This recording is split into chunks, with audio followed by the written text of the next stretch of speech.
Hari Dharani, para sahabat-sahabat Dharma, Namo Samyang Adi Budaya, Namo Budaya. Budaya. Ya, semoga saya berharap semoga Anda senantiasa dalam keadaan sehat, bahagia, ya, terutama kesehatan saat ini sangat kita butuhkan. Semoga dengan segala kebajikan Anda semua senantiasa terberkati kesehatan. Ya, sebelumnya saya mau cek suara dulu. Suara saya kedengaran baik ya? Iya, Bante. Oke, terima kasih ya, karena saya sedang tidak berada di tempat biasanya. Ya, nggak apa-apa. Sedang tidak biasa berada di tempat biasanya. Jadi termasuk pencahayaan bagaimana? Bagus. Bisa terlihat ya. Yang penting terlihat aja lah ya. Yang penting terlihat ya untuk gambar ya. Lihat sih, Bante. Oke, baik, terima kasih. Ya, oke, malam hari ini kita akan membahas tentang puasa ala anak Buddhis ya. Ini sangat menarik sebenarnya ya. Jadi Buddha sendiri itu memberikan ajaran, sudah ada penekanan-penekanan ya, seperti yang beberapa kali sering saya ulang bahwa Buddha memberikan ajaran beberapa penekanan-penekanan penting, praktik-praktik untuk seorang Prabhajita ya, biku-bikuni gitu ya, monastik gitu. Dan juga untuk para berumah tangga. Nah, untuk berumah tangga juga memiliki satu kebiasaan yang sama seperti halnya di agama-agama lain, yaitu puasa. Itu puasa. Nah, ini penting sekali kita pahami ya. Dan puasa di Buddhis ini berbeda sekali dengan puasa-puasa umumnya agama yang saat ini berada di Indonesia. Sangat berbeda sekali. Sangat berbeda sekali. Bentuk-bentuk ininya praktiknya sangat berbeda. Malam hari ini saya akan membahas mengenai puasa ya dalam agama Buddha atau puasa ala anak Buddhis itu seperti apa. Kita akan pahami nanti tentang apa itu puasa, ya, kenapa sih kita kok harus berpuasa, kapan waktunya kita berpuasa. Nah, kemudian manfaat-manfaat apa sih yang didapatkan dari berpuasa ya. Nah, kemarin sudah ada beberapa masuk pertanyaan ya, Dar ya, itu Ya, tentang jenisnya ya kemarin ya, ada ya. jenis dan sebagainya. Dan Nanti gimana prakteknya? nah, gimana prakteknya gitu, menarik sekali dan bukan sesuatu yang menakutkan. Sekali lagi, puasa di Buddhis bukan sesuatu yang menakutkan dan tidak menyusahkan, tidak, sangat mudah dan memudahkan sekali, gitu ya. Baik, kita akan pahami dulu kan dari kata puasa. Ya, kata puasa ini berasal dari kata Sanskrit atau Pali sebenarnya. Anda lihat di dalam di Indonesia, jadi kata puasa ini dari Indonesia, ya, dari bahasa Indonesia. Ini berakar dari bahasa Pali atau Sanskrit yang artinya upawasa. Upawasa, artinya upawasa. Upawasa ini lebih pada pemahaman tentang pengendalian, penahanan, gitu. Pengendalian, penahanan terhadap kehidupan, pengendalian atau penahanan diri. Ya. Nah, ini arti kata puasa atau upawasa. Gitu ya. Kalau dalam bahasa Indonesia lebih dikatakan berpantang dalam hal makan, tapi ini berkaitan dengan agama, ya, dengan agama. Kata pengendalian diri dalam karena upawasa, ya, pengendalian diri itu memiliki pemahaman yang perlu kita kaji kembali. Hal ini sangat berkaitan sekali dengan uposata. Sangat berkaitan sekali dengan uposata. Dengan uposata. Ya. Dengan uposata yang memiliki arti sebagai hari untuk mempraktekkan 8 latihan moralitas. Itu memiliki kedekatan ke sana, memiliki kedekatan pemahaman ke uposatha, uposatha. Nah, jadi sekali lagi puasa dalam agama Buddha itu diartikan sebagai penahanan, ya, pantang atau penghindaran, pengendalian, gitu. Atau juga menjaga hari, ketika itu menjaga hari dalam pengendalian atau berpantang dari kesenangan-kesenangan indria, berpantang atau mengendalikan kesenangan-kesenangan indria. Ini tentang apa itu puasa dalam agama Buddha, ya. Berpantang atau mengendalikan kesenangan, yaitu kesenangan-kesenangan indria. Lalu mengapa sih kok kita harus berpuasa, gitu kan? Mengapa sih kita harus berpuasa? Kapan sih kita harus mempraktekkan itu? Nah, ini hal yang akan kita juga pahami. Sebelum saya berbicara tentang mengapa kita harus berpuasa, saya akan menunjukkan dulu kapannya, hari puasanya dulu. Hari puasanya ini kapan sebenarnya yang harus kita lakukan. Nah, hari puasa di dalam agama Buddha untuk para anak-anak muda Buddhis, gitu ya. Nah, artinya untuk para perumah tangga, itu adalah di hari Uposatha. Maka tadi saya katakan Uposatha itu artinya mendekat dengan guru. Yang pertama, nah yang saya katakan tadi adalah hari untuk mempraktekkan 8 latihan moralitas. Jadi memiliki 2 pemahaman, yaitu mendekat pada guru dan juga hari untuk mempraktekkan 8 latihan moralitas. Ini adalah Uposatha. Nah, hari Uposatha ini lebih saya katakan sebagai hari bajik bagi umat Buddha. Hari bajik, gitu ya. Hari bajik untuk bagi umat Buddha, di mana hari itu umat Buddha melakukan praktik moralitas yang tidak seperti biasanya. Yang biasa di hari-hari praktekkan 5 moralitas, tetapi di saat Uposatha mempraktekkan 8 moralitas. 8 moralitas ini dipraktekkan di saat Uposatha, hari Uposatha. 8 moralitas itu apa saja sih sebenarnya? Gitu. Apa saja yang dimaksud dengan 8 moralitas ini? Yang pertama, menghindari pembunuhan. Yang kedua, menghindari pencurian. Yang ketiga, jika pada 5 moralitas itu menghindari perilaku seksual yang salah, dengan 8 moralitas ini, yang ketiga itu betul-betul menghindari totalitas aktivitas seksual. Maka dikatakan abrahmacharya. Abrahmacharya. Yang keempat, menghindari ucapan salah. Yang kelima, menghindari minuman yang memabukkan. Kemudian yang ketujuh, itu menghindari menari, ya, menyanyi, menonton pertunjukan. Kemudian menggunakan kosmetik, menggunakan perhiasan, gitu, menggunakan wewangian. Nah, yang kedelapan ini adalah tidur, ya, menghindari tempat tidur yang tinggi dan mewah. Ini 8 latihan di saat Uposatha yang dipraktikkan di saat Uposatha. Kapan tadi adalah mengacu pada waktu, yaitu hari-hari Uposatha. Hari Uposatha ini kapan sebenarnya? Nah, ini penting sekali, ya.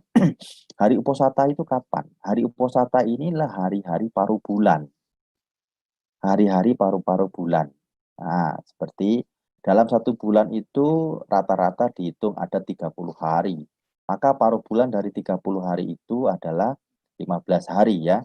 Maka purnama hari ke-15 itu menjadi hari Uposatha. Nah, hari Uposatha.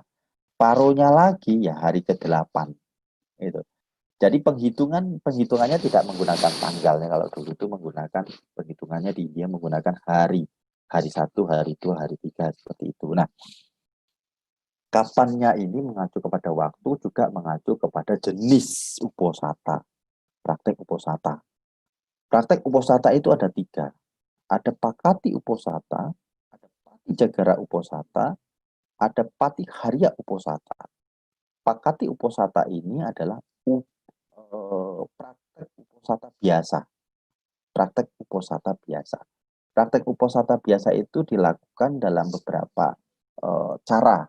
Yang pertama, bisa dilakukan 1 bulan 2 kali, yaitu saat bulan terang dan bulan gelap. Kalau penghitungan banyakan di dalam Tipitaka itu tanggal 15 dan akhir tanggal 30. Tetapi dalam penghitungan-penghitungan seperti penghitungan kesukuan, kemudian seperti di Imlek misalkan itu, dan di penghitungan di Saka misalkan itu tanggal 1-nya gitu ya. Tidak ada persoalan, ya. Jadi 1 bulan bisa 2 kali. 1 bulan bisa 2 kali. Atau 1 bulannya itu mengambil 4 kali. Di paruh bulannya berarti hari ke-8, kemudian hari ke-15 gitu. Paruh bulan berikutnya, 2 minggu berikutnya sama, yaitu hari ke-8 dan hari ke-15. Atau biasa menghitungnya itu tanggal 23-nya begitu kan. Nah, itu penghitungannya. Atau juga bisa yang Pakati ini dilakukan 6 kali dalam 1 bulan. 6 kali dalam 1 bulan itu dihitung dari paruh bulan juga. Paruh bulannya 8, hari ke-8 adalah 5. Gitu. Maka dalam 2 minggu, dalam 2 minggu itu tanggal hari ke-5, hari ke-8 dan hari ke-15. Ada 3 dalam 3 kali puasa dalam 2 minggu. 2 minggu berikutnya juga 3 kali. Maka ada 6 kali puasa dalam 1 bulan. Dalam 1 bulan. Ada 6 kali puasa dalam 1 bulan. Ini untuk Pakati Uposata atau praktek uposata biasa. Nah, lalu kemudian yang kedua adalah Pati Jagara. Pati Jagara ini adalah uposata sebelum dan sesudah. Nah, menghitungnya adalah sebelum, kalau kita menghitung 1 bulan itu 6 kali, 1 bulan 6 kali, berarti kan mulai dari hari ke-5. Sebelum hari ke-5 adalah hari ke-4. Kemudian kemudian 5 dan hari ke-6. Sebelum dan sesudah. Gitu. Lalu sebelum 15, nah, sebelum 15 itu ngitungnya itu dari tanggal 13-nya. 13, 14 dan 15. Gitu. Nah, demikian berikutnya. Demikian berikutnya. Sebelum dan sesudah menghitungnya. Dalam paruh-paruh bulan itu sebelum dan itu namanya Pati Jagara atau uposata sebelum dan sesudah. Ada yang ketiga yaitu Pati Harya Uposata. Pati Harya Uposata ini adalah uposata tambahan. Uposata tambahan itu sebenarnya dilakukan secara terus-menerus. Uposata tambahannya adalah dilakukan, praktek uposata yang dilakukan secara terus-menerus. Misalkan 3 hari secara terus-menerus. Ini adalah pati Harya Uposata. Atau sekarang di Indonesia itu, di beberapa komunitas-komunitas Buddhis itu, ketika menyambut Waisak, nah, mereka ada yang mempraktekkan uposata selama 1 bulan. Itu masuk dalam jenis uposata Pati Harya Uposata. Atau kalau dalam teks-teks kitab itu dilakukan Pati Harya Uposata ini dilakukan di saat masa wasa.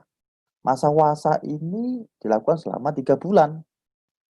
Nah, kalau 3 bulan tidak bisa juga melakukan selama 1 bulan saat wasa. Nah, para biku masuk masa wasa. 1 bulan itu 1 bulan akhir atau setengah bulan. Nah, paling itu dikatakan demikian, secara terus-menerus. Atau mungkin Anda punya hari-hari khusus, misalkan hari kelahiran, misalkan secara kesukuan, kadang-kadang kita dalam hari kelahiran itu ada puasa. Ya, itu bisa dipraktekkan saat itu untuk praktek uposata. Gitu.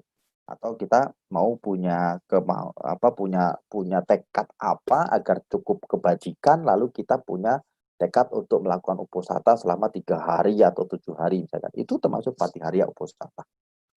Patihariya uposatha. Hari-hari bacik di Indonesia itu dalam berbagai macam suku, misalkan ya di Jawa saja ada beberapa hari-hari bacik. Ada yang katanya Jumat Kliwon itu hari bacik, gitu loh. Hari di mana ketika itu mereka itu membersihkan diri, mengendalikan diri, mendekatkan diri, gitu, mendekatkan diri. Maka seperti tadi, uposatha itu adalah mendekat pada guru, karena memiliki kata mendekatkan diri di sana, memiliki arti juga seperti itu.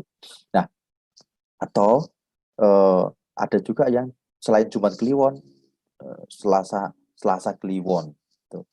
Nah, sekarang dengan pergerakan ini di seperti Jawa Timur itu Senin Legi, gitu, Senin Legi. Ini sudah tidak menggunakan perhitungan tidak berpengaruh pada penghitungan Saka yang awal di zaman Hindu Buddha, tapi pada perkembangan dari sisi Muslimnya, gitu ya. Mereka menggunakan Selasa Legi sebagai hari yang bajik, gitu ya.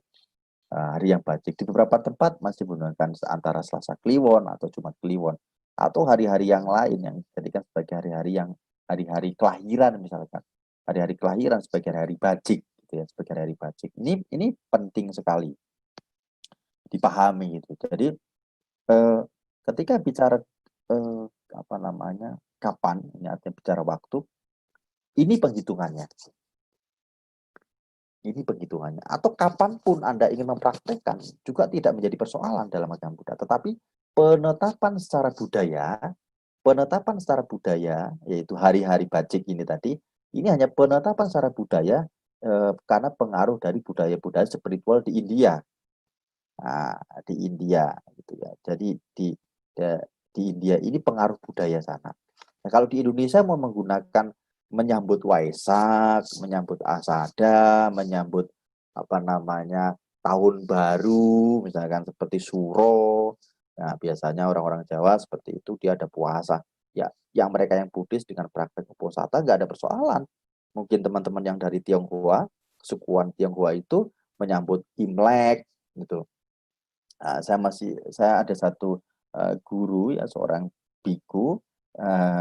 Beliau ini senang sekali selalu menyepi itu retreat di saat dua pergantian tahun, yaitu karena beliau memiliki guru yang biku juga, tetapi dia adalah dengan kesukuan Jawa, kemudian beliau sendiri seorang Tionghoa. Beliau mempraktekkan kalau Suro itu beliau retreat selama 7 hari, tidak keluar sama sekali, dan beliau tidak makan, gitu. Ya, kemudian Imlek, gitu ya, itu dulu juga beliau mengingatkan ke saya, bahkan mengingatkan ke saya ketika itu saya tidak suka berpuasa dulu ya, tapi kemudian beliau mengingatkan saya bahwa kamu itu kalah sama saya, kata dia. Saya ini orang dengan bahasa kesukuan beliau dari Sumatera. Aku ni naliakna wong Cino bisa puaso, kau itu wong Jawa ndak bisa puaso, gitu. Ini dengan logat Sumateranya beliau. Nah, saya ini menjadi satu tradisi, kemudian tradisi di beliau, tradisi. Jadi ini pun kalau mau melihat dari sisi uposatha untuk rumah tangga, ini masuk dalam Patihariya uposatha. Hari bajik kapanpun itu bisa dilakukan, dan dimanapun kita bisa melakukan dengan 8 moralitas. Nah, lalu mengapa kita mempraktekkan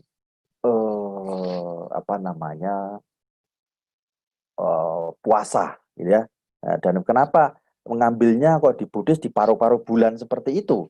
Nah, ini ada satu hal yang menarik ya dalam salah satu sutta di dalam Majjhima Nikaya, namanya Mahasigaluwada Sutta. Nah, di sana itu dikatakan bahwa di bumi ini artinya kita juga ya, gitu, yang penghuni bumi, gitu ya. Itu tiap paru-paru, tiap purnama itu terjadi ketidakseimbangan unsur, ketidakseimbangan unsur. Ketidakseimbangan unsur termasuk di dalam tubuh kita. Kita memiliki unsur yang sama dengan materi, yaitu 4 unsur. Di dalam materi kita memiliki unsur yang sama. Terjadi ketidakseimbangan unsur, ini menimbulkan gejolak, kekotoran batin. Nah, sekarang coba perhatikan. Setiap purnama, perhatikan kegelisahan batin Anda. Nanti lihat saat purnama. Setiap tanggal 5, hari kelima bulan, penanggalan bulan atau tanggal 5, perhatikan perubahan emosi Anda. Tiap tanggal 8, nah tanggal 8, perhatikan atau hari ke-8, perhatikan perubahan emosi Anda. Tiap hari ke-15, perhatikan purnama, perhatikan, atau di saat bulan gelapnya, menjelang bulan gelapnya juga, perhatikan gejolak batin Anda itu meningkat. Nah, bahkan nih, libido Anda akan meningkat saat seperti itu. Anda boleh perhatikan. Itu terjadi ketidakseimbangan sehingga membuat satu rangsangan, dan ini artinya bahwa ketika itu di saat uposatha itu muncul bentuk-bentuk pikiran kotor. Nah, terjadi pergejolakan kekotoran batin. Maka saat itulah saat yang tepat untuk berlatih. Itulah saat yang tepat untuk berlatih. Jadi saat uposatha kita memiliki kekotoran batin yang begitu kuat, lalu rangsangan indria juga begitu kuat. Saat itulah kita menggunakan hari itu adalah hari untuk pengendalian diri. Tadi pengendalian terhadap kesenangan indria. Itu untuk waktu yang tepat untuk berlatih, waktu yang tepat untuk mengendalikan diri. Nah, saat itu karena terjadi pergejolakan kotoran batin yang tidak seperti biasanya. Nah, itu salah satu ya kenapa kita mempraktikkan uposatha gitu kan. Kemudian hal yang mengapa kita mempraktikkan uposatha, nah atau puasa gitu. Hal yang lain terkait dengan budaya tadi saya bilang, ada pengaruh budaya India. Ada satu cerita di India itu, kenapa sih hari-hari bajik diambil di paruh-paruh bulan, terutama purnama. Konon ceritanya, ini legenda di India saja, ini pun ada di dalam Tipitaka. Konon ceritanya gitu, bahwa di saat tanggal 14, 33 dewa dari Tawatimsa, nah, ini Raja Saka, bersama Raja Saka, yang dikatakan sebagai Raja Langit, gitu. Ia turun ke bumi, melihat apakah para manusia ini masih memiliki bakti kepada orang tua. Apakah para manusia ini masih memiliki bakti kepada para petapa. Apakah para manusia ini masih melakukan pengendalian diri di saat-saat seperti itu. Nah, itu dicek. Konon ceritanya seperti itu. Malam purnama di tanggal 15, konon ceritanya 33 dewa ini naik mengadakan sidang. Gitu, mengadakan sidang. Gitu. Konon seperti itu. Konon ceritanya seperti itu. Sehingga ketika itu menjadi satu keyakinan bahwa di hari-hari itu mereka melakukan pengendalian gitu, karena lagi dipantau oleh para dewa. Konon seperti itu. Ya, ini hanya satu cerita. Ya, tapi paling penting adalah poin yang pertama tadi saya katakan bahwa adanya gejolak kekotoran batin yang meningkat pada batin kita sehingga saat itu kita harus berlatih. Saat itu kita harus berlatih. Ini ketika kita bicara mengapa sih kita harus berlatih. Selain itu, melihat dari sisi-sisi apa namanya, nah, pengendalian ketika itu adalah latihan untuk memiliki peningkatan pengendalian yang lebih ketika itu. Nah, inilah kenapa kita itu mempraktikkan puasa di saat-saat hari-hari uposatha. Nah, lalu bagaimana cara kita mempraktekannya? Gitu. Cara kita mempraktekannya itu seperti apa? Nah, cara kita mempraktekkan uposatha itu, apakah harus juga kita itu mengambil moralitas 8 moralitas ini kepada biku, sangga gitu? Nah, saya katakan kemarin ya bahwa moralitas itu bukan diberi, moralitas itu bukan diminta, moralitas itu bukan diterima, tapi moralitas itu adalah kehendak menghindari kejahatan. Kehendak batin menghindari kejahatan melalui 2 pintu karma. Artinya bahwa ketika Anda ingin mempraktekkan moralitas di hari Uposatha, Anda cukup menetapkan diri juga bisa. Hari ini adalah hari Uposatha, saya akan berlatih 8 moralitas. Tetapkan tekad seperti itu. Tekad seperti itu. Ini sudah cukup. Kalau ada biku, Anda bisa memohon agar diberi tuntunan untuk diingatkan tentang perlindungan dan jalan perlindungan dalam 8 moralitas, serta mohon untuk bimbingan praktek 8 moralitas. Itu sangat bagus sekali, gitu, sangat bagus. Tapi jika tidak, Anda cukup menetapkan hari itu sebagai hari puasa buat Anda. Itu boleh saja. Ya, karena sekali lagi, moralitas bukan diberi, moralitas bukan diminta, moralitas bukan diterima, tapi merupakan kehendak batin untuk menghindari kejahatan melalui 2 pintu karma. Nah, ini cara mempraktekannya. Nah, lalu ketika itu, saat itu Anda boleh, lalu Anda ketika Anda sendiri, Anda boleh mengulang kembali, Anda harus, bukan boleh, tapi harus mengulang kembali 8 moralitas. Mau dalam bahasa Pali juga boleh, bahasa Indonesia boleh. Tapi saya tekankan sekali, meskipun Anda dalam bahasa Pali mengingatnya, tolong harus paham setiap kalimat dalam bahasa Pali. Maka jika tidak, lebih baik pakai bahasa Indonesia. Anda akan jauh lebih memahami, batin Anda akan jauh lebih memahami dan memiliki tekad yang cukup kuat. Gitu. Nah, di saat Anda mengulang kembali 8 moralitas, gitu ya. 8 moralitas diulang kembali saat itu, di hari itu, di pagi harinya. Di pagi harinya. Nah, lalu dipraktekkan selama 1 hari 1 malam. 1 hari 1 malam ketika Anda itu Uposatha. Hari ini Uposatha, pagi tadi mengambil tekad sampai besok paginya. Itu sampai besok paginya. Gitu. Nah, 8 moralitas itu tadi saya katakan bahwa yang pertama menghindari pembunuhan, kedua menghindari pencurian, ketiga menghindari perilaku seksual, aktivitas seksual, menghindari aktivitas seksual sama sekali, menghindari ucapan salah, menghindari minuman yang memabukkan, menghindari makan pada waktu yang salah, itu menghindari menari, menyanyi, melihat pertunjukan, menggunakan kosmetik, wewangian, dan perhiasan, lalu tidak menghindari tempat tidur yang tinggi dan mewah. Nah, ini 8 moralitas yang menjadi praktek di saat Anda melakukan puasa. Saat Anda mempraktekkan puasa, ini adalah cara mempraktekannya. Nah, caranya tadi pun seperti yang tadi saya sampaikan dengan 3 jenis ya, 3 jenis uposatha itu Anda mempraktekkan dalam 1 bulan itu mau berapa kali. Mau berapa kali boleh. Kalau dengan Patijagara tadi bisa 20 kali ya dalam 1 bulan. Anda boleh mempraktekkan yang mana dengan penghitungan yang mana. Itu boleh pilih yang mana saja gitu ya.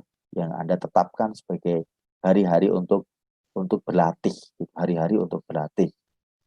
Nah, lalu apa manfaat sebenarnya yang didapat gitu kan? Apa yang manfaat yang didapatkan gitu? Oh iya, soal bagaimana kemarin ada pertanyaan yang menarik sekali kan. Bagaimana cara mempraktekannya ketika kita dalam kondisi-kondisi yang dituntut harus menggunakan kosmetik dan sebagainya. Ini menarik sekali. Banyak orang kemudian beralasan tidak bisa mempraktekkan puasa dalam agama Buddha karena harus bekerja ke kantor atau bekerja di tempat-tempat yang dimana ia dituntut harus menggunakan perhiasan, harus menggunakan kosmetik dan wewangian. Nah, lalu bagaimana dengan hal ini?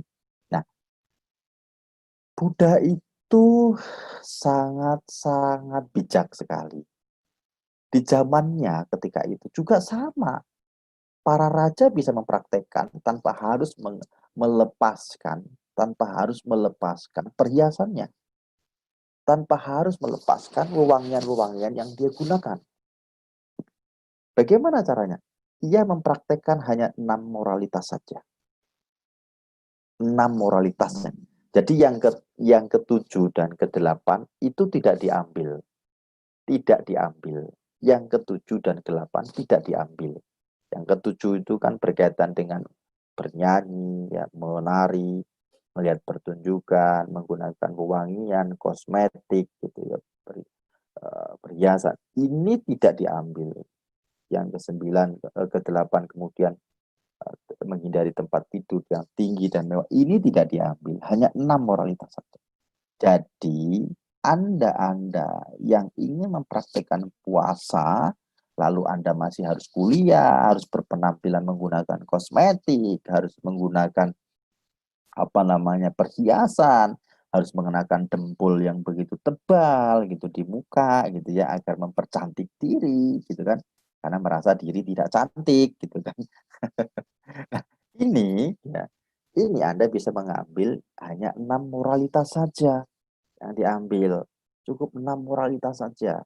Gitu. Anda ambil itu saja. Gitu. Nah, ini diperbolehkan di zaman Buddha. Para upasaka seperti Upasaka Nanda, Damika itu mempraktekkan hal ini, gitu. Jadi diizinkan seperti itu. Gitu. Jadi tidak ada alasan lagi bagi kita generasi muda dengan peradaban sekarang yang dituntut harus serba serba fresh gitu kan, dengan berbagai macam aksesoris gitu, dan topeng-topeng yang kita gunakan untuk mempercantik diri tetap bisa dipakai gitu ya, bisa dipakai. Tapi alangkah baik kalau memang kita itu mau natural paling enggak ketika itu gitu. Penampilannya lebih natural itu lebih baik gitu kan. Nah, ini cara kita mempraktekkan. Kemudian itu moralitas, saya katakan kemarin, hanya menjaga 2 pintu karma, tubuh dan ucapan. Di saat uposatha, Anda harus menjaga batin Anda dengan cara Anda bisa mempraktekkan meta, praktek meditasi meta. Semoga aku bahagia, semoga aku bahagia, bebas dari penderitaan batin, bebas dari penderitaan jasmani, dapat menjaga diri dengan bahagia. Ini kembangkan meta untuk menjaga batin, pengendalian batin. Atau Anda bisa melakukan perenungan Buddha Nusati, Dhamma Nusati, Sangha Nusati, atau perenungan tentang kematian di dalam perenungan di dalam parita itu ada parita abinha pacawikana pato. Kita bisa merenungkan atau cukup satu kata, saya mengalami usia tua, saya belum terbebas dari usia tua. Atau menambahkan, saya mengalami sakit, saya belum terbebas dari penyakit. Juga tambahkan lagi, bisa juga saya mengalami kematian, saya belum terbebas dari kematian. Merenungkan hal ini terus-menerus. Ini sebagai objek batin. Atau merenungkan moralitas itu sendiri. Setiap waktu, setiap saat Anda hanya mengulang kembali. Gitu.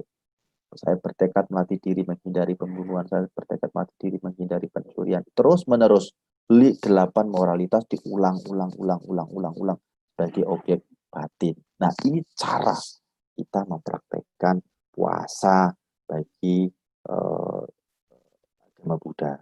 agama Buddha, Nah, manfaat ya, jadi manfaat. Apa sih yang didapatkan? Manfaat tentu 5 manfaat dari moralitas itu kita akan dapatkan.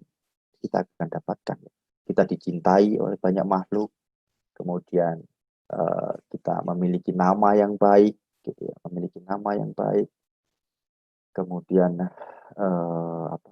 kita tidak memiliki ketakutan, yang kita memiliki rasa percaya diri, memiliki batin yang tenang saat menghadapi kematian, kemudian juga terlahir di alam bahagia. Nah, terkait yang kelima ini, uposatha memiliki nilai yang lebih untuk kelahiran di alam bahagia. Uposatha memiliki nilai keterdesakan yang sangat kuat sekali untuk seseorang terlahir di alam surga, di alam bahagia. Nah, hanya dengan mempraktekkan 1/4 hari uposatha, itu memiliki kekuatan kebajikan yang mampu melahirkan seseorang di alam surga. Nah, ini dikisahkan dari kisah perjalanan dari pegawainya Anantapindika. Anantapindika Anda ingat ya, Anantapindika adalah seorang yang kaya raya di zaman Buddha, memiliki banyak karyawan, dan selalu menetapkan dan mewajibkan setiap uposatha semua harus praktek puasa. untuk seluruh karyawan. Satu ketika karyawan, ada salah satu karyawan Anantapindika ini yang begitu semangat bekerja sehingga dia lupa kalau hari itu adalah hari Uposatha. Saat dia pulang sore hari, tidak seperti biasanya, tidak ada orang mengantri untuk makan malam. Tidak seperti biasanya. Ketika itu tidak ada yang mengantri makan malam. Itu dia kaget, kenapa hanya dia sendiri di tempat makan, di ruang makan itu. Lalu dia bertanya, kenapa yang lain tidak ikut serta untuk mengantri makanan seperti biasanya. Nah, kurang lebih percakapannya seperti itu ya. Lalu bahwa hari ini adalah hari Uposatha, mereka semua mempraktekkan puasa.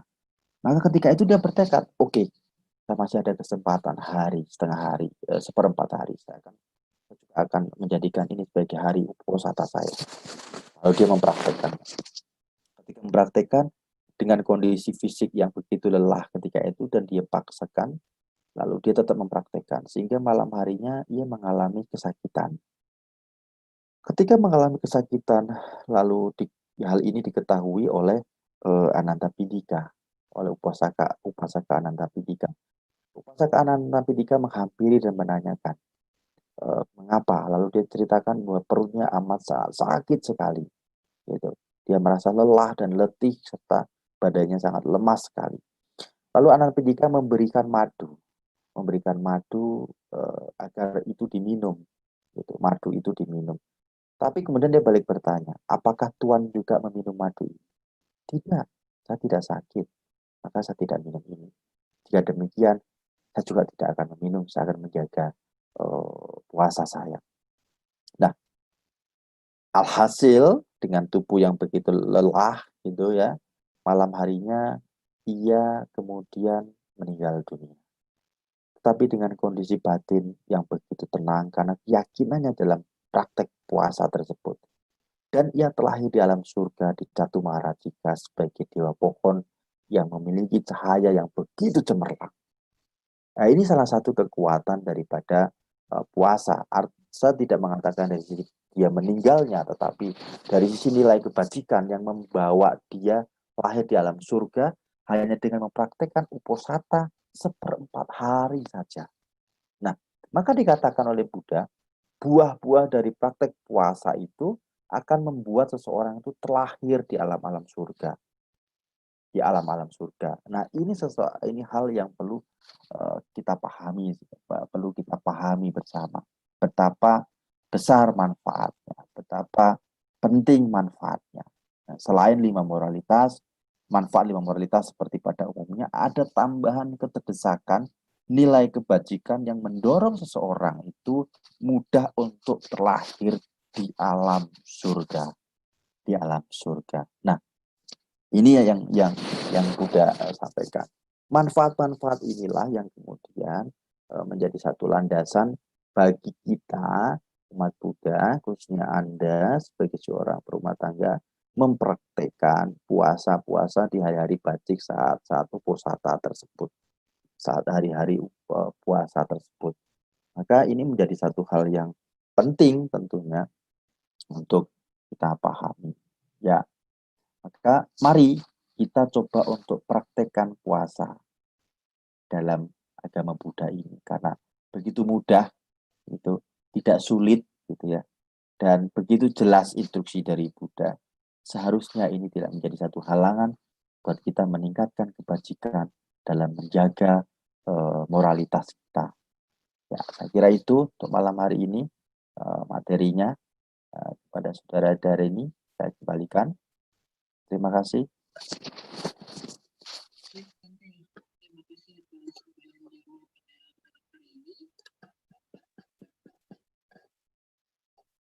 Baik, teman-teman, setelah kita mendengarkan uraian Dharma dari Bante Nganasila Thera, sebelum kita melanjutkan diskusi atau tanya jawab, kita akan terhubung dengan teman-teman dari Kali Akustik Bali. Kepada Alex, Andri, Hendra, dan Andre.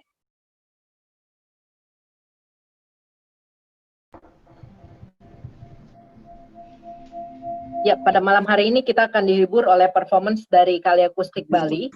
Mereka akan menyanyikan dua buah lagu puisi ciptaan mereka sendiri. Yang pertama berjudul Sukacita dalam Dharma. Saya Nadi Budaya, Namo Budaya. Namo Budaya. Teman-teman sedharma, ya, kami dari Kalian Minta Bali, dari Kali Akustik. Ya, kita perkenalkan dengan Andre, dengan Alex yang di keyboard, dengan Andri vokal, dan dengan Hendra Kau di bass. Nah, yang pertama kita akan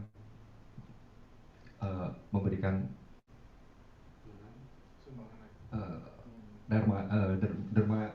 Dharma lagu ya. Ya, semoga bisa bermanfaat. Yang pertama Sukacita dalam Dharma, ya, dimana biar oke. Selamat menikmati.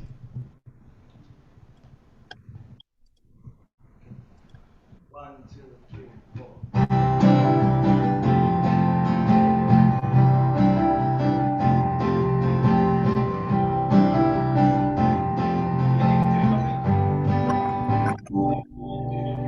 Sudahkah kita melakukan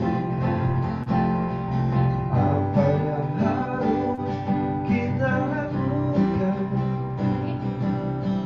Sudahkah kita memikirkan kemana kita akan menuju? Berjalan bersama mencapai kebahagiaan di dalam tuntunan Dharma. Bersemangatlah untuk terus bertahan dan menembus samsara hidup ini. Bersemangatlah untuk selalu tersenyum, sukacita di dalam Dhamma.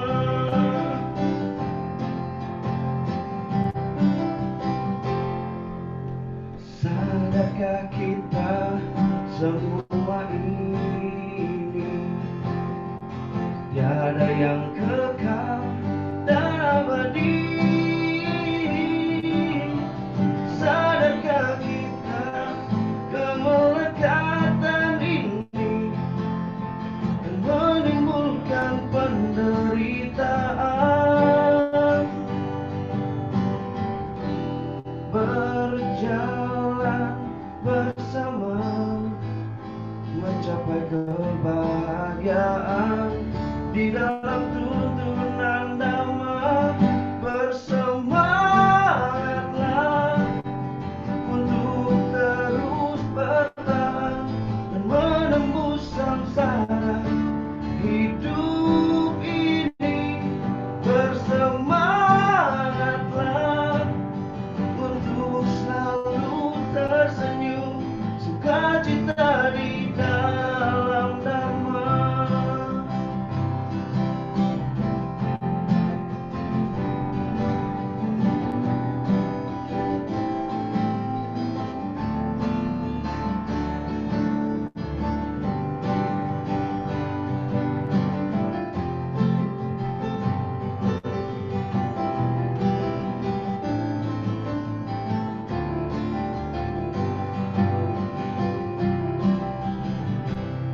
Bersemangatlah untuk terus bertahan dan menembus samsara hidup ini. Bersemangatlah untuk selalu tersenyum, sukacita di dalam Dhamma.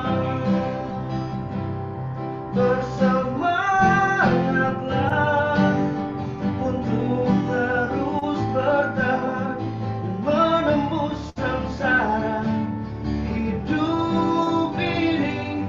Bersemangatlah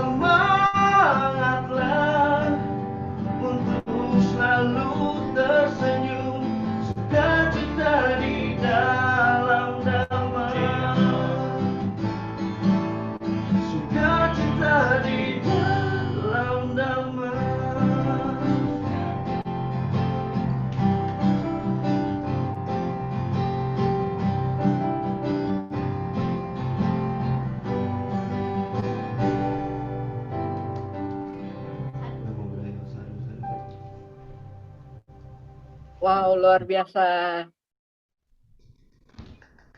Demikian performance dari kami. Yang pertama adalah Sukacita dalam Dharma. Semoga bisa membuat teman-teman sedharma lebih semangat untuk belajar Dharma. Ya, terima kasih buat persembahan lagunya. Teman-teman boleh berikan tepuk tangan virtual Ya, dengan Andre. memberikan bunga. Ya. Andre ya. Kenapa? Andre atau siapa itu ya? Hendra, Bante. Hendra ya. Ada Hendra, ada Andre. Ah ya. Tadi siapa lagi ya? Ada Ya, Andri. sempat tampil saat Katina kan ya, betul ya? Ah, ya aku udah lihat kalian perform waktu Katina itu ya, Katina tahun lalu ya. Biasa. Ini udah jauh lebih rapi dan lebih bagus. Semoga bisa menjadi manfaat ya. Di Bali kalian tampil lagi ya. Ditodong ya, Bante ya. Di Bali Iya. suruh tampil lagi ya. Oke. Baik, teman-teman Hari Akustik nanti akan performance lagi, Bante, dengan satu lagu, dan teman-teman nanti silakan mendengarkan satu buah lagu lagi dari mereka semua. Dan setelah performance mereka yang diadakan setelah diskusi, kita akan lanjutkan juga dengan giveaway buat teman-teman yang terpilih secara acak maupun teman-teman yang sudah masuk dalam kategori aktif bertanya selama sesi 1 sampai sesi ke-6. Baik, saya persilakan kepada para sahabat Dharma yang ingin bertanya langsung kepada Bante Nyana Silatera sebagai narasumber kita di Kongkoba Faedah pada malam hari ini. Bisa berkaitan dengan uraian Dharma yang telah disampaikan pada malam hari ini maupun uraian Dharma dengan 6 topik yang sebelumnya, yaitu manusia sejati, aku budi sejati, hidup yang sesungguhnya, Triratna ada di mana, 5 sila untuk anak muda, dan yang terakhir hari ini puasa ala anak Buddhis. Baik, teman-teman yang ingin bertanya silakan raise hand terlebih dahulu atau bisa chat di live chat di Zoom maupun teman-teman yang ada di YouTube channel bisa dapat bertanya di live chatnya. Nanti bisa saya bacakan untuk disampaikan kepada Bante Nyana Silatera.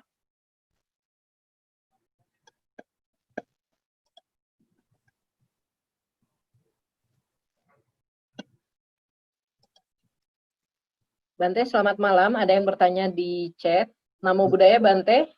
Saya mau bertanya, kenapa kok VG boleh makan telur dan bawang ya, Bante? Saya kalau CE Capgo hanya ikut cacainya saja, makan tahu tempe itu juga makannya 3 kali sehari. Mungkin Suryadi bisa unmute juga supaya bisa bertanya langsung.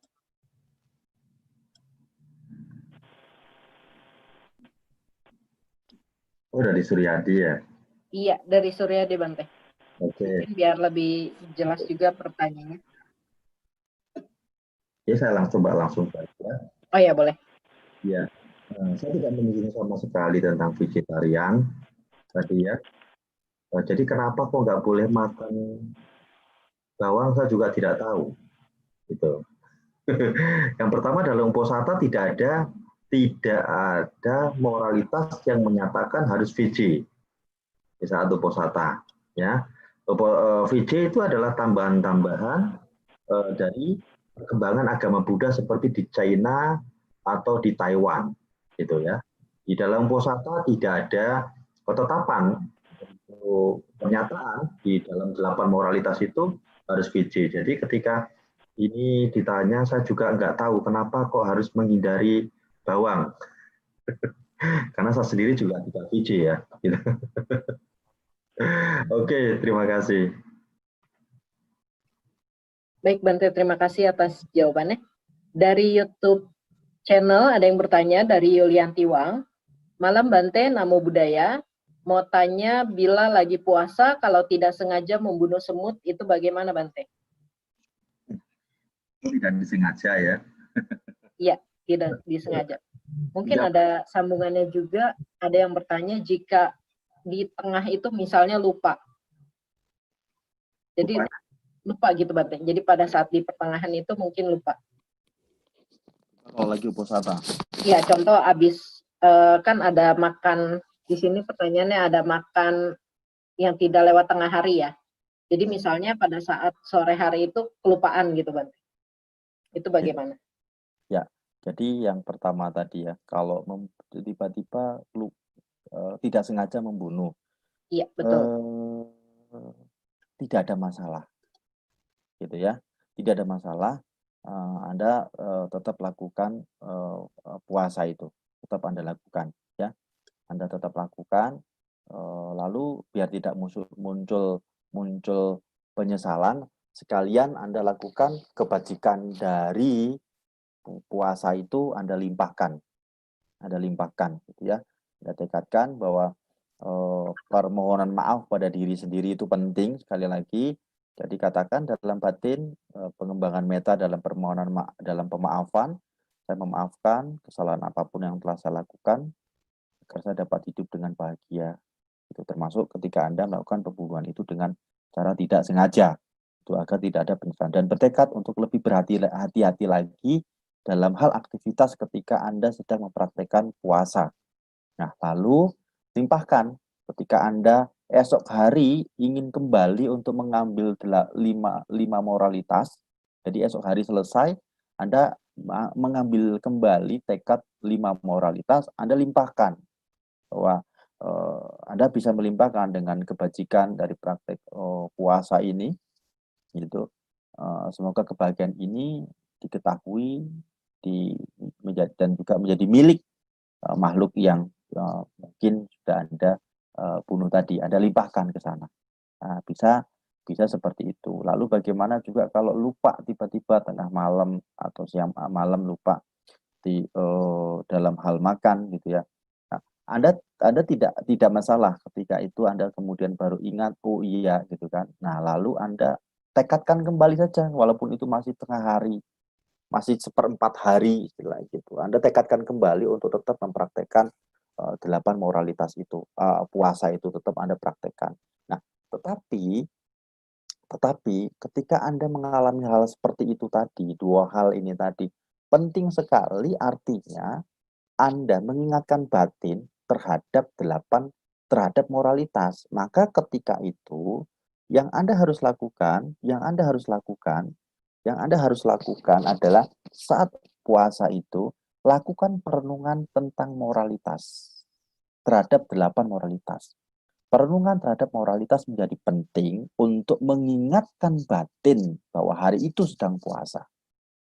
Nah, Anda bisa merenung, Anda bisa mengulang terus itu 8 moralitas itu. Bahkan ketika Anda mengambil tekad, tidak hanya sekali mengulang 8 moralitas, tapi ulanglah berkali-kali, jadikan itu sebagai objek batin untuk meditasi, perenungan tentang moralitas. Terus menerus. Malam hari juga begitu. Siang hari Anda sedang menganggur atau tidak ada aktivitas, sedang istirahat dari bekerja, Anda bisa mempraktekkan itu. Perenungan moralitas dilakukan kembali dengan mengulang-ulang terus 8 moralitas sebagai objek batin dalam perenungan moralitas. Nah, seperti itu. Supaya betul-betul ketika itu menjadi kebiasaan batin, artinya menjadi keterdesakan dan menjadi hal yang terus diingat oleh batin, sehingga akan ada lebih keberhati-hatian dalam aktivitas ketika Anda melakukan puasa. Ya, seperti itu. Terima kasih. Baik, Bante, terima kasih. Bante, ada yang bertanya dari Hendra Wijaya. Saya pernah mendengar bahwa untuk melaksanakan atasila harus tinggal di wihara. Apakah itu betul? Kemudian apabila kita melaksanakan atasila, tetapi kita mendengarkan musik saat menumpang mobil dengan teman, apakah itu melanggar puasa? Dan untuk puasa untuk puasa tidur di tempat yang lebih tinggi, berarti harus dengan matras begitu ya, atau bagaimana Bante? Ya, ini menarik sekali ya. Oke. Mendengar, ya, begini. Jadi praktek uposatha itu Anda bisa kalau Anda punya waktu, itu Anda bisa praktekkan di wihara supaya Anda bisa fokus gitu. Terutama biasanya mereka-mereka yang mempraktekkan Ini kemarin ketika saya bicara moralitas, saya sempat menyinggung 3 moralitas untuk rumah tangga ya. Ada Pakati, ada Uposatha, ada 10 moralitas ya. Jadi ada moralitas yang wajib, ada moralitas yang dipraktikkan di hari Uposatha, ada moralitas yang dipraktikkan jika mampu. Nah, Anda bisa mempraktikkan ini di wihara. Atau dengan 8 moralitas ini pun, Anda ingin lebih fokus, Anda boleh mempraktikkan di wihara. Tapi apakah harus? Tidak juga. Tapi kalau ada waktu, sangat baik karena di sana Anda akan punya banyak waktu untuk berlatih, untuk menjaga 2 pintu karma, dan bahkan batin akan ada waktu untuk melakukan perenungan atau meditasi. Akan ada waktu seperti itu. Ya, Anda tidak terganggu dengan aktivitas yang lain. Tetapi jika dilakukan dengan bekerja pun tidak ada persoalan, boleh-boleh saja. Artinya tidak juga harus Anda tinggal di wihara. Gitu. Kemudian mendengar musik, ya kalau hanya sekedar mendengar nggak ada masalah. Ingat, moralitas menjaga 2 pintu karma. Kecuali ketika itu ketika ada musik, Anda berjoget-joget dan meniatkan menikmati musik itu dengan melakukan tari-tarian dan sebagainya. Atau meniatkan mendengarkan musik itu sehingga membuat batin Anda muncul kesedihan atau membuat batin Anda muncul keserakahan. Ini yang tidak boleh. Nah, ini penting sekali. Jadi ketika Anda di situ ada musik, lalu orang lain yang menyetel, membunyikan musik itu ketika di mobil atau di tempat apapun, itu nggak ada persoalan, biarkan saja. Yang penting batin kita, indria, yang penting indria dan tubuh atau indria tidak mabuk, tidak terbawa. Musik bunyi, tangan tidak ikut bergoyang-goyang, kaki bergoyang-goyang, misalkan gitu kan, menikmati. Ketika itu Anda sudah mabuk, terbawa oleh alunan musik itu yang tidak boleh. Ya, seperti itu, Darani. Terima kasih. Dari Hendra tadi ya. Iya, dari Hendra Wijaya, Bante. Iya, terima kasih. Kalau musik Buddhis itu bagaimana, Bante? Musik Buddhis ataupun musik apapun itu, ketika itu membawa kesenangan indria, ya tetap tidak boleh. Anda menyenangi musik itu, lalu Anda senang gitu kan, Anda kemudian mendengarkan musik itu gitu, sembari Anda secara ketika itu saking menikmatinya gitu kan, menyenanginya, Anda melekatinya gitu kan, ketika itu dengan suara itu gitu kan, dia mendengarkan itu gitu, lalu Anda terbuai di situ, bahkan bisa goyang-goyang sendiri, ya tetap tidak boleh. Kalau kita mau ngomong boleh, tidak boleh gitu. Tapi ketika Anda ketika itu mendengar, lalu ingin tahu ini lagu apa sih, atau ada orang setel lagu, kita mendengar gitu saja, dan kita tidak terbawa oleh itu, indria kita terjaga, nggak ada persoalan. Nggak ada persoalan. Gitu. Seperti itu. Baik, Bante. Terima kasih. Baik, teman-teman di Zoom, ada yang ingin bertanya? Kami persilakan untuk raise hand dan unmute mikrofonnya.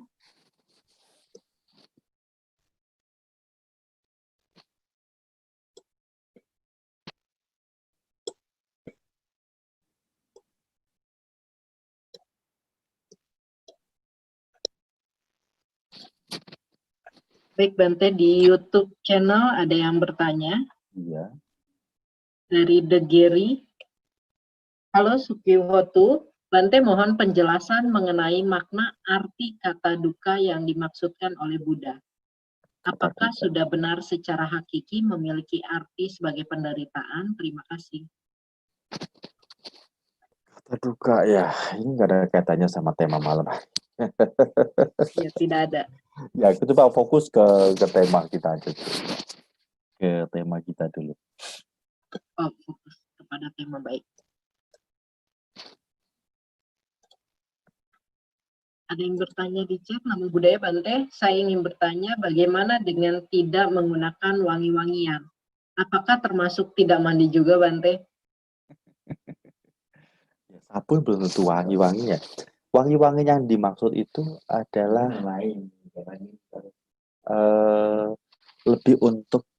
lebih untuk kesenangan. bukan soal kesehatan, gitu. Bukan kesehatan. Ketika kita menggunakan sabun, nah, kalau Anda itu lebih karena pada kesenangan terhadap aroma, ya itu tidak boleh ketika Anda mempraktikkan moralitas, gitu kan. Tetapi terlepas dari itu, fungsi kegunaan itu adalah untuk kesehatan tubuh, tidak ada persoalan. Maka wangi-wangian yang dimaksud di dalam moralitas yang ke-7 itu adalah berkaitan dengan kenikmatan dan kesenangan terhadap wangi-wangian itu, kemelekatan gitu. Jadi menggunakan itu karena kemelekatan gitu, menggunakan wangi-wangian gitu, yang dimaksud adalah untuk tubuh gitu ya, untuk tubuh. Oke. Berarti kalau misalnya mandi untuk kesehatan sebenarnya nggak apa-apa, tapi kalau misalnya mandi kemelekatan terhadap wanginya sabun berarti mungkin berbeda ya, Bang? Nah, ketika kamu itu mandi bukan karena untuk melihat fungsi sabun, tetapi melihat karena kesenangan dan kenikmatan, ada ketagihan bahkan terhadap wangi-wangian itu, terhadap aroma itu, ini sudah melanggar. Karena kita kan moralitas itu kan menjaga 2 pintu karma dan indria. Kemabukan indria. Baik, Bante. Terima kasih. Baik, teman-teman, boleh yang ingin bertanya, boleh unmute.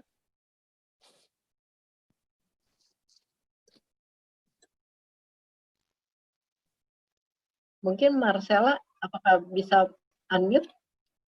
Dia bertanya Bante di chat nih. Mana dia?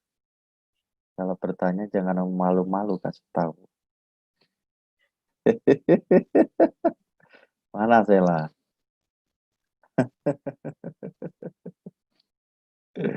Oh, lagi nggak bisa katanya, Bante. Lagi nggak bisa. Oh. Kalau indrianya tidak terpengaruh, nggak gerak, tapi batinnya galau, apakah termasuk pelanggaran sila, Bante? Ya, sekali lagi, moralitas menjaga 2 pintu karma, bukan soal batin. Jadi ketika itu, meskipun misalkan, gitu ya,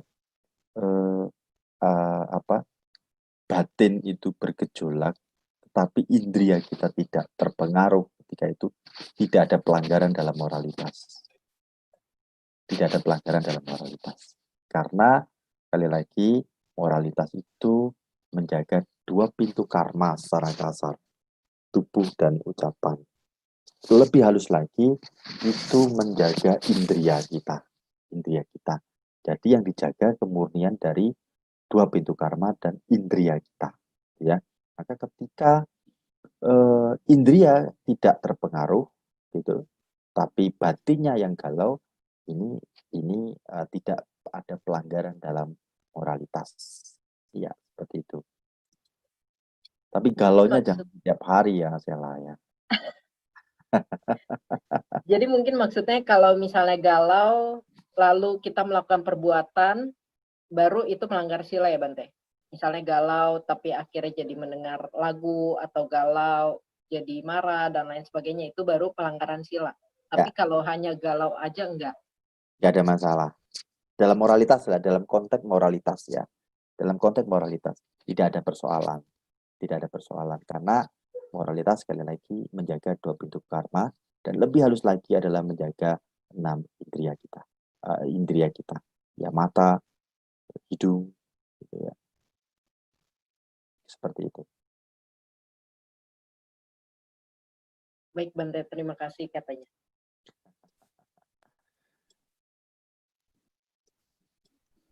Baik, teman-teman yang ada di Zoom meeting, apakah ada yang ingin bertanya? Jika ingin bertanya, bisa langsung raise hand atau unmute. Namo Buddhaya, Bante. Namo Buddhaya. Dari siapa ini? Saya Sherlyn. Ya. Mau bertanya, bagaimana cara mengembangkan batin dalam melakukan uposatha sila? Kasih Bante. Mengembangkan batin. Sherlyn, ya. Baik. Ya. Jadi sekali lagi dalam hal puasa ini, dalam hal puasa kita mempraktikkan moralitas, ya itu adalah sekali lagi menjaga pintu karma, ya dua pintu karma tubuh, ucapan, dan juga indria kita. Bagaimana terkait dengan pengembangan batin? Itu. Nah, ini juga ada kaitannya dengan pengembangan batin terhadap moralitas. Tapi lebih jauh lagi ketika terhadap batin, saat mempraktikkan puasa, kita boleh menggunakan objek-objek ya, objek-objek perenungan untuk menjaga batin. Misalkan seperti tadi saya katakan bahwa di saat uposatha kita bisa dua pintu karma dijaga dengan moralitas. Lalu pintu karma yang ketiga yaitu batin bisa dijaga dengan perenungan atau meditasi. Misalkan ketika itu mempraktekkan perenungan tentang kebahagiaan, ya, meta, itu meditasi meta, cinta kasih, gitu, atau perenungan tentang kematian, perenungan tentang moralitas itu sendiri, gitu ya. 8 moralitas itu diulang-ulang terus sebagai objek batin, gitu ya. Atau perenungan tentang Buddha, Dhamma, dan Sangha Nusati, gitu. Terus mengulang-ulang iti pisu bagawarang sama sang Buddha wicacarana sampana sugatur antar puluh dhamma sarati serta dia manusia yang Buddha, terus ini diulang-ulang. Oke. Tapi tidak hanya, kalau saya berharap sekali tidak hanya tahu dalam bahasa Pali saja, tetapi Indonesianya sangat penting sekali, syukur hafal Indonesianya terus seperti itu. Nah, paham bahasa Indonesianya. Pengembangan batin dalam terkait saat uposatha, sekalian dengan mempraktekkan moralitas ini, Anda bisa melakukan hal-hal seperti tadi, gitu. Atau kalau itu sulit, Anda juga boleh mempraktekkan dalam hal pengembang perhatian pada tubuh melalui perenungan pada tubuh melalui perhatian pada nafas. Boleh saja. Seperti itu. Ya. Sherin. Terima kasih Bante. Sherlyn ya. Ya, Sherlyn ya, waktu itu baca parita juga Bante. Oh, iya. Oke. Namo Buddhaya Bante, untuk 6 indria itu termasuk pikiran ya. Kemudian apa yang dimaksud dengan batin ya Bante? Ya. Ya, batin itu batin itu meliputi perasaan, kesadaran, kemudian pencerapan, kemudian bentuk-bentuk pikiran. Itu 5 batin. pancakanda maksud Bante? Pancakanda atau Ya, bagaimana? yang 4 tapi kan 5 kan dengan rupa. 5 dengan rupa. Oh, jadi 4 dari 5 kanda ya?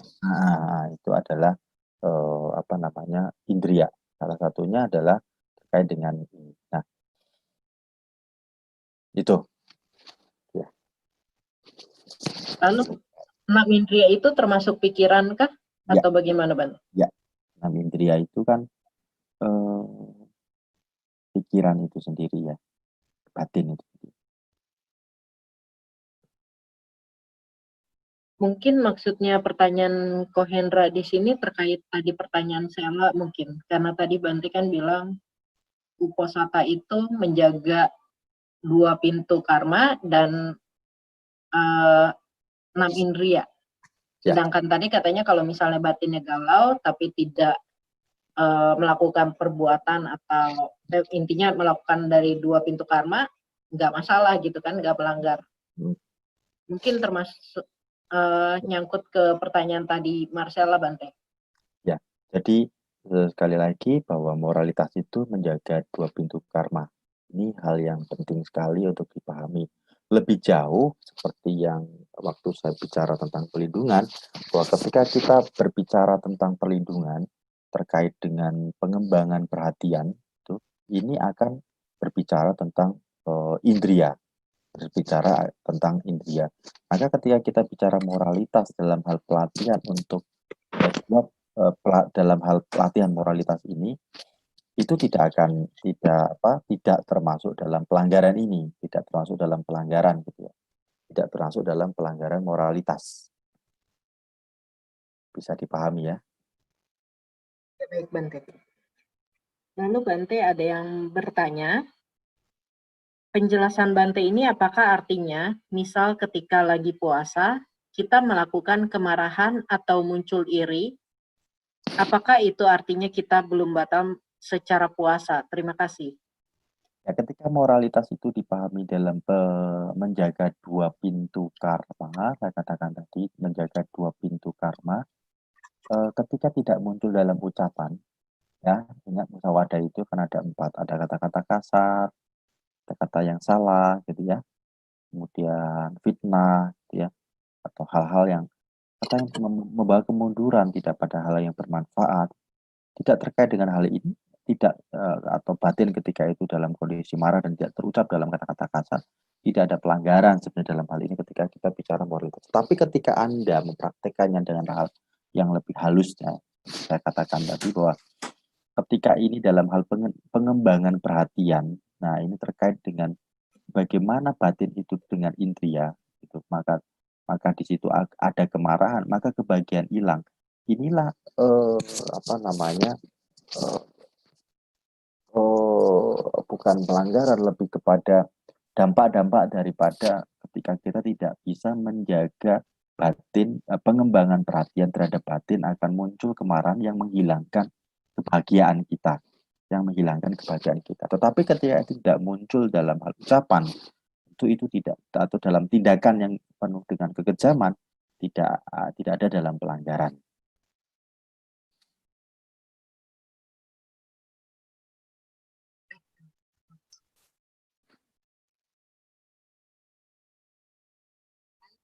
Bertanya di YouTube channel, menyambung dari pertanyaan Wewangian tadi, apakah menggunakan aromaterapi essential oil itu juga termasuk pelanggaran? Karena fungsinya untuk kebersihan udara atau mengurangi jamur atau bakteri. Nggak ada masalah jika pada fungsi-fungsi dan atau kegunaan semacam itu. Dalam hal ini yang dimaksud adalah ketika itu terkait dengan kesenangan dan kenikmatan indria penciuman. Jadi ketika itu indria itu melekat terhadap kenikmatan, terhadap kesenangan karena kenikmatan dari aroma-aroma itu. Ini yang tidak diperbolehkan. Maka kalau misalkan ketika itu duduk meditasi, kalau nggak ada aroma yang wangi ini, nggak ada aroma ini batin nggak bisa tenang gitu. Nah ini kemelekatan sebenarnya kan, kemelekatan terhadap kesenangan gitu, karena kenikmatan indria melalui hidung terhadap aroma. Nah ini yang tidak ini tidak diperbolehkan. Artinya ini melanggar ketika berkaitan dengan pemahaman moralitas dengan indria, gitu, seperti itu. Berarti maksud Bante termasuk aroma dupa ya? Ya. Jika itu melekat pada saat misalnya kita kebaktian atau meditasi membuat lebih tenang. Betul. Karena harusnya ketenangan batin itu tidak bergantung pada apapun. Ketika bergantung, artinya di sana ada indria yang terlekati dan menikmati kesenangan. Ini yang tidak diperbolehkan. Baik Bante, terima kasih atas jawabannya. Teman-teman yang ada di Zoom, silakan bagi yang ingin bertanya. Kebetulan ini udah jam 8.40, kita mungkin akan buka sekitar 3 pertanyaan lagi ya Bante? Boleh. Karena abis ini ada performance lagi dan ada giveaway.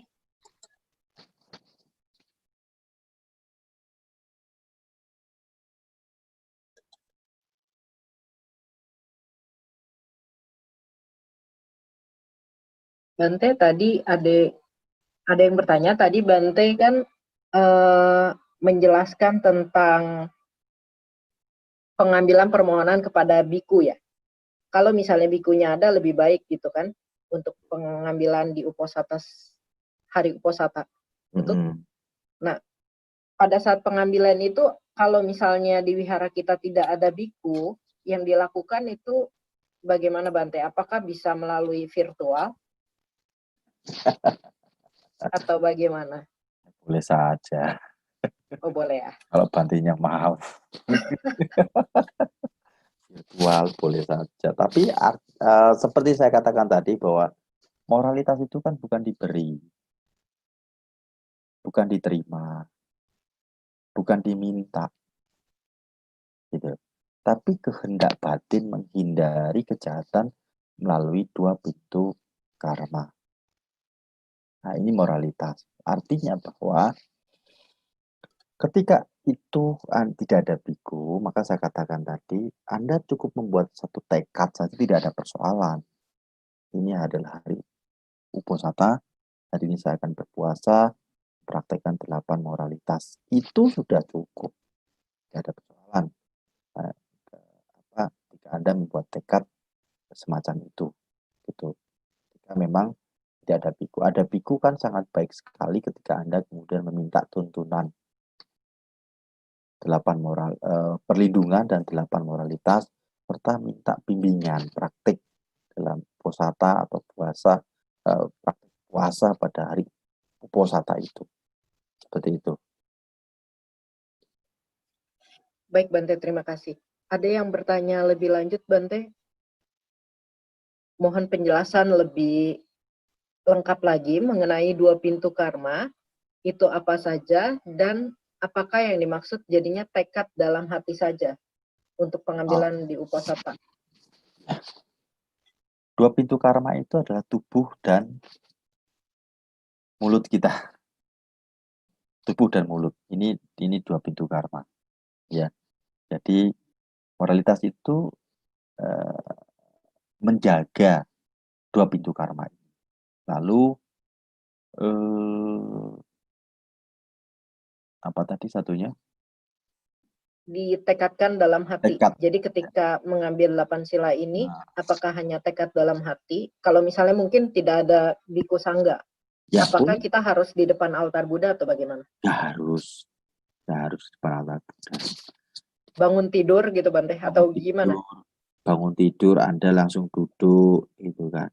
Duduk, tahu itu mau apa puasa, ambil tekad ketika itu. Boleh saja. Di mana saja dan kapan saja. Boleh saja. Ya. Nggak harus di depan altar.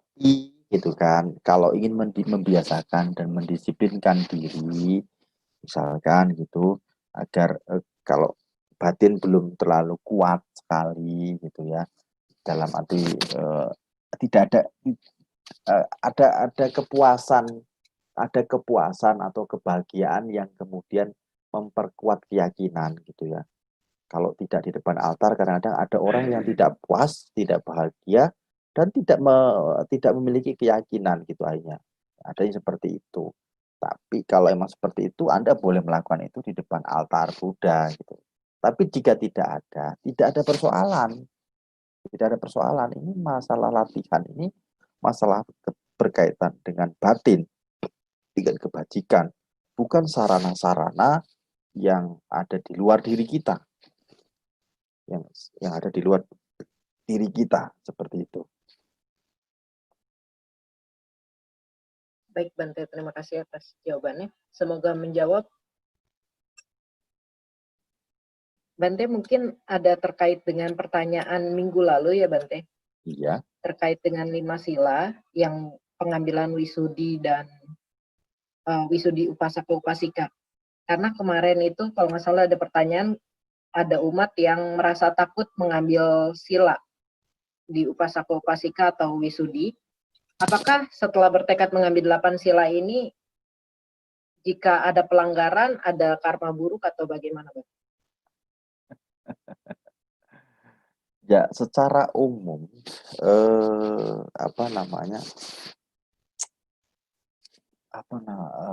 tentu sama gitu ya. Ya namanya sebuah pelanggaran ada konsekuensinya gitu kan. Ada konsekuensinya hal yang tidak bermanfaat tentunya gitu. Itu udah pasti gitu kan. Itu udah pasti. Seperti misalkan walaupun itu dalam ketidaksengajaan dilakukan secara fisik, ada pembunuhan apapun itu gitu kan, timbul rasa penyesalan gitu. Timbul rasa ketidakbahagiaan ketika itu. Ini adalah bentuk dari akibat dari sebuah pelanggaran gitu kan. Akibat dari sebuah pelanggaran gitu. Nah, Jadi dalam hal praktek moralitas itu kalau sebisa mungkin memang kita pertama harus paham betul moralitas itu. Kemudian kita juga harus paham betul bagaimana cara mempraktekannya. Sehingga ketika terjadi pelanggaran-pelanggaran itu kita tahu juga memahami, tahu dan juga memahami cara kita untuk memurnikannya paling tidak dalam hal penyesalan di dalam batin itu ada pemaafan seperti itu hal yang paling penting. Terus tadi terkait dengan wisudi yang berkali-kali, artinya ketika ada pelanggaran gitu ya. Jadi kalau misalnya pertanyaan minggu lalu itu ada umat yang akhirnya takut untuk mengambil wisudi. Jadi takut mengambil wisudi karena katanya jika udah mengambil sila, jika ada pelanggaran, karma buruknya lebih berat. Jadi apakah dengan mengambil 8 sila, bertekad 8 sila ini, Anda tidak mengambil perlindungan pun. Ketika Anda tahu bahwa membunuh itu menyakiti makhluk lain dan itu hal yang tidak baik, lalu Anda melakukan itu tetap memiliki konsekuensi yang berat. Gitu loh. Hanya saya katakan kemarin bahwa ketika seseorang memiliki cukup pengetahuan, lalu tumbuh kuat keyakinan terhadap Buddha, siapa Buddha, kapasitas kualitasnya seperti apa itu Dharma, manfaatnya apa buat kita, gitu. Apa itu Sangha, gitu. Manfaatnya apa untuk kita, lalu apa itu perlindungan, manfaatnya apa untuk kita, pentingnya apa untuk hidup kita. Ketika kita tahu tentang itu, maka saya katakan kemarin, sikap awal dari sebuah keyakinan adalah mengambil perlindungan. Karena dia sudah tahu tentang hal itu. Betapa kita itu dalam bahaya. Gitu. Sehingga nggak akan ada alasan seperti tadi. Nanti kalau aku ngambil perlindungan, berarti praktekkan 5 moralitas, dan maka akan terjadi pelanggaran yang begitu berat dong. Coba. Gitu. Bahaya mana ketika Anda itu Anda berpikir ini sama aja berpikir seperti ini. Kalau aku naik kendaraan gitu kan, lalu aku naik motor, aku nggak mau pakai helm gitu kan. Karena pakai helm pun kalau kebentur keras sekalipun itu kepala tetap sakit gitu kan, tetap sakit kepala itu gitu. Tetap bisa ada luka gitu kan. Tetapi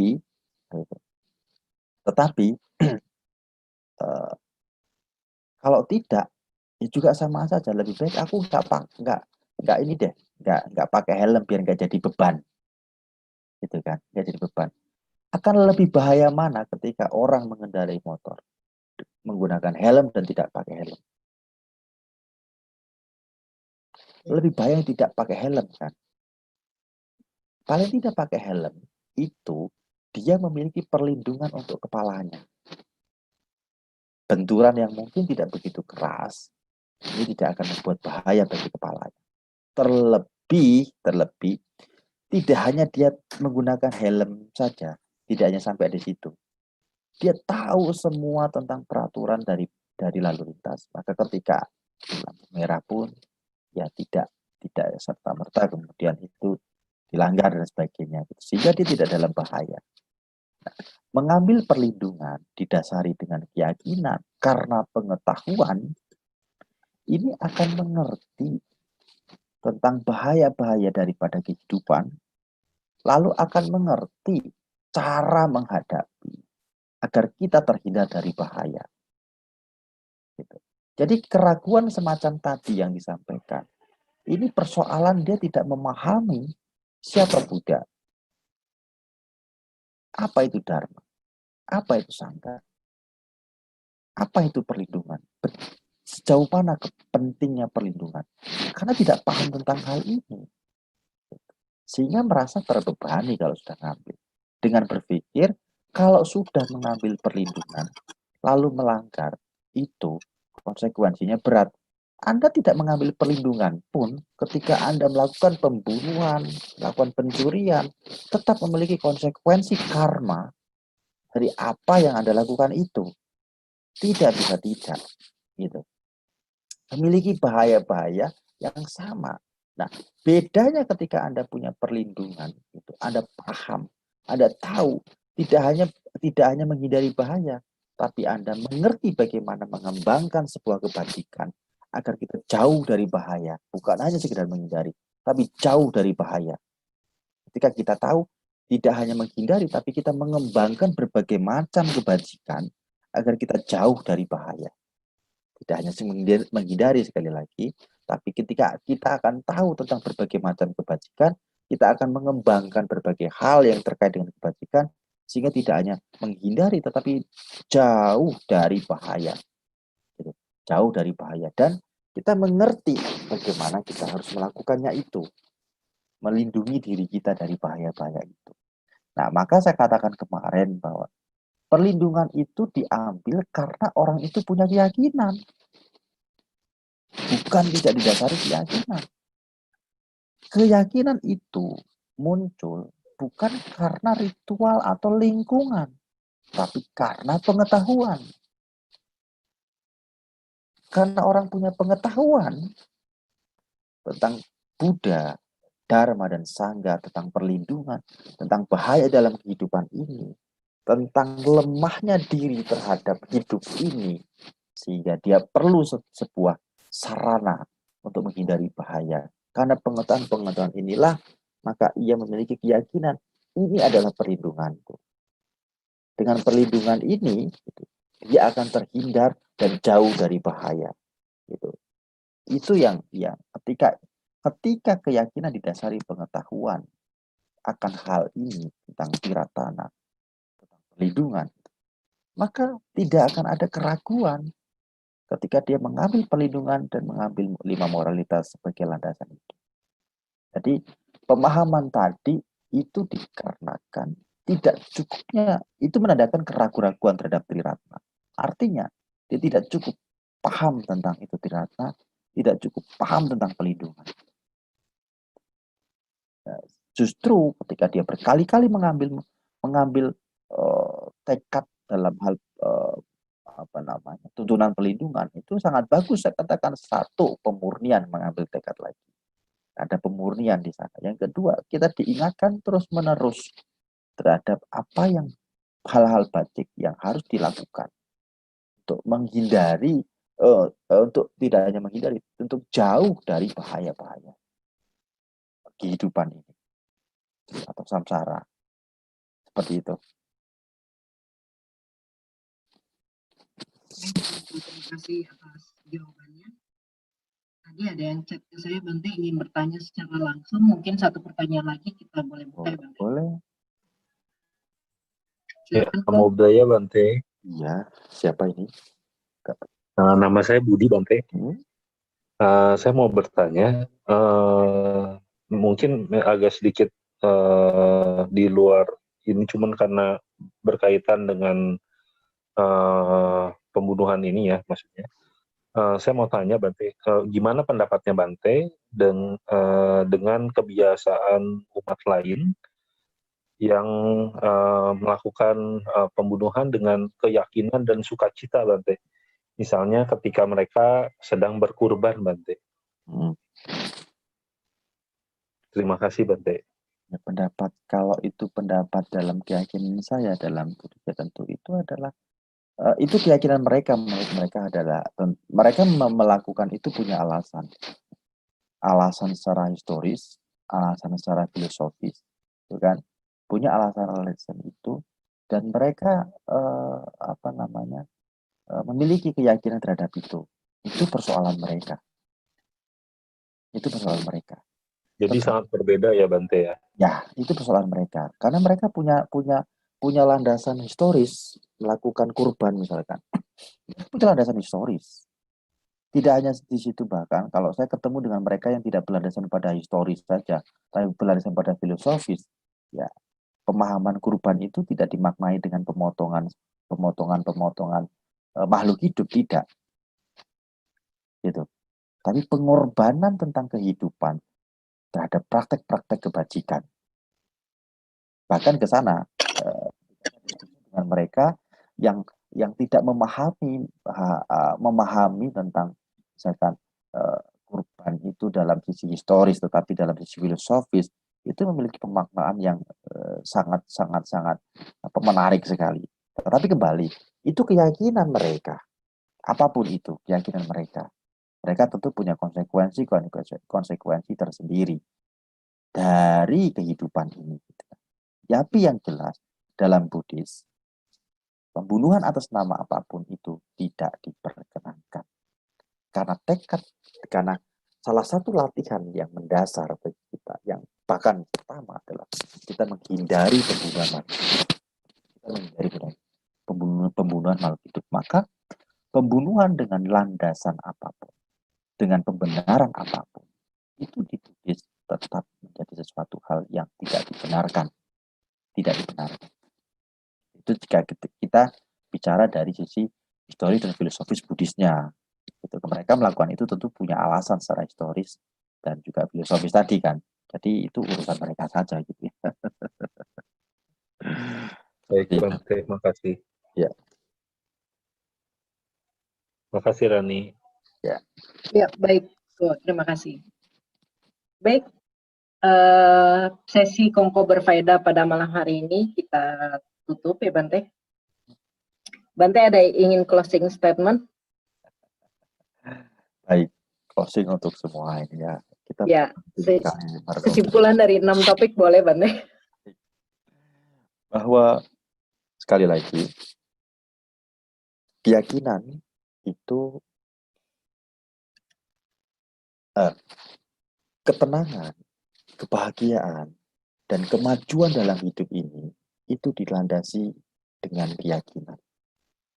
Dan keyakinan ini hanya bisa kita dapatkan dari pengetahuan. Pengetahuan kita dapatkan dari belajar. Tidak bisa dari apapun. Maka teruslah belajar agar punya cukup pengetahuan sehingga tumbuh keyakinan agar hidup kita terus memiliki kebahagiaan, ketenangan, dan kesuksesan. Terima kasih. Baik, terima kasih Bante. Baik Bante, jangan live terlebih dahulu ya, karena kita foto bersamanya setelah giveaway. Baik, demikian diskusi dalam Kongko Berfaedah pada malam hari ini. Semoga pengetahuan ini dapat meningkatkan keyakinan kita kepada Triratna, kepada Buddha, Dhamma, dan Sangha. Selanjutnya kita akan tersambung kembali dengan teman-teman dari Karya Akustik Bali. Kita akan mendengarkan sekali lagi performance dari teman-teman Karya Akustik yang akan membawakan lagu kedua berjudul Proud to be a Buddhist. Ya. Cek suara sampai. Ya.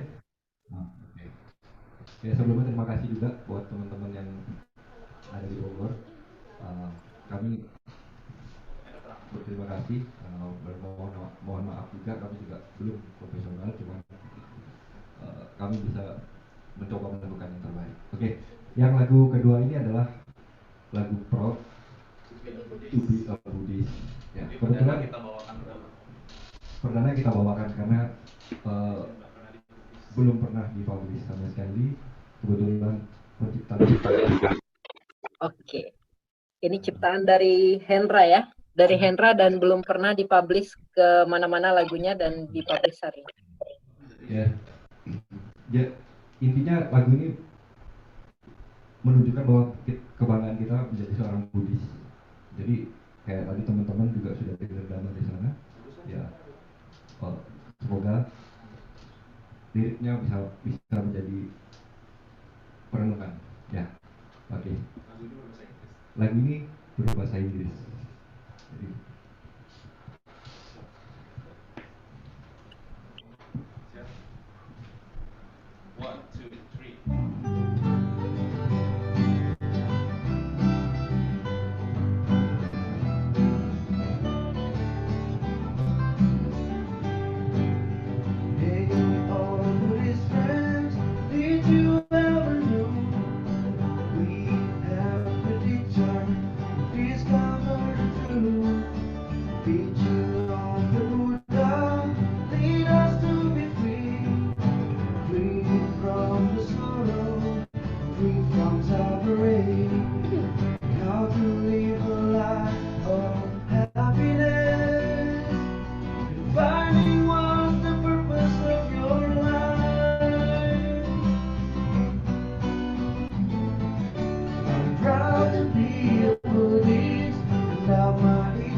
share our love to everyone.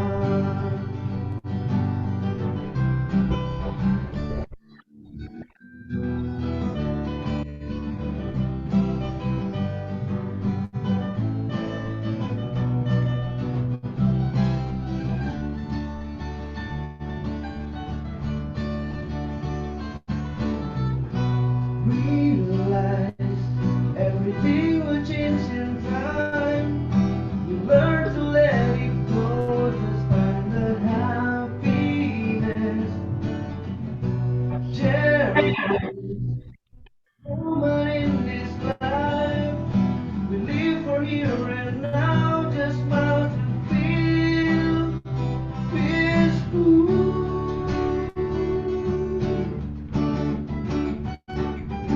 I'm proud to be a Buddhist, and Dharma is my way. Dharma is clear, the beginning, the middle, and the end. As a guide of life, to show us what is right, living mindfulness. Let's share our love. I'm proud to be a Buddhist, and Dharma is my way. Dharma is clear, the beginning, middle, and the end. As a guide of life, to show us what is right, living mindfulness.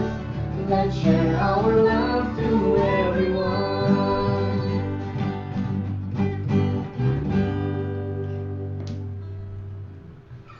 Oke, demikian performance kami dari kalian Akustik, kalian Namita Bali. Semoga bisa bermanfaat buat teman-teman di sana. Salam wisata, mohon disiplin, semoga semua menjadi bahagia.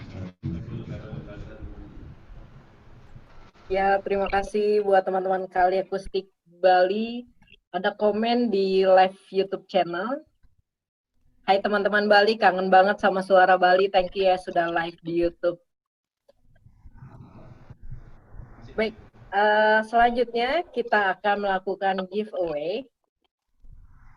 Buat teman-teman Kali Akustik, dimohon untuk tidak live terlebih dahulu karena nanti di akhir sesi kita akan foto bersama secara virtual.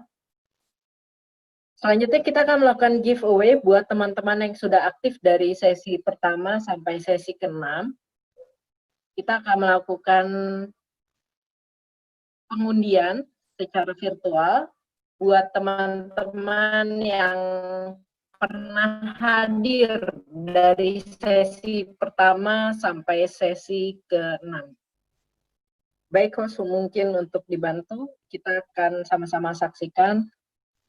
Giveaway ini akan diberikan saldo OVO atau GoPay, lalu ada yang berupa souvenir dan buku Dharma. Untuk keterangan hadiahnya nanti teman-teman bisa langsung menghubungi panitia bagi yang terpilih.